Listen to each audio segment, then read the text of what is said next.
আচ্ছা বন্ধু, বাংলাদেশ অন্তর্বর্তীকালীন সরকার যে হানা ভোটের আয়োজনটা করেছে এটা কতটুকু যৌক্তিক?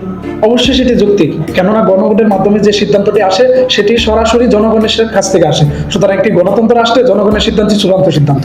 কিন্তু আমরা যদি বাংলাদেশ সংবিধানের দিকে লক্ষ্য করি, আমাদের বাংলাদেশের সংবিধানের 142 নম্বর অনুচ্ছেদে সরাসরি বলা আছে যে আমরা যদি সংবিধানের কোনো অনুচ্ছেদকে পরিবর্তন বা পরিমার্জন করতে চাই তাহলে আমাদের দুইটি বিষয়ের দিকে অবশ্যই গুরুত্ব দিতে হবে।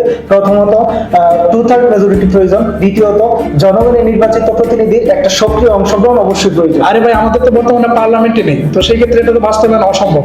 তো আমরা আমাদের সংবিধান অনুসারে আমাদের যে ডক্ট্রিন অফ নেসেসিটি সেটির অধীনে অবশ্যই গণভোট একটি বৈধ এবং যৌক্তিক। আরে ভাই, ডক্ট্রিন অফ নেসেসিটি দিয়ে কি একটি দেশ পরিচালনা? হ্যাঁ অবশ্যই, কারণ আমাদের যে বর্তমানে interim government sector doctrine of আরে মনে বুঝতে চাচ্ছে না আমাদের গণভোট যে বৈধ এবং এটা যৌক্তিক সেটা বুঝতে চাচ্ছে না। আচ্ছা, এটা খুবই একটা ভ্যালিড বিতর্কের একটা বিষয়।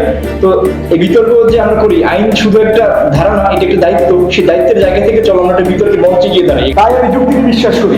আর আমি এই বিচারের পক্ষে কথা বলি। আমি প্রমাণে বিশ্বাস করি।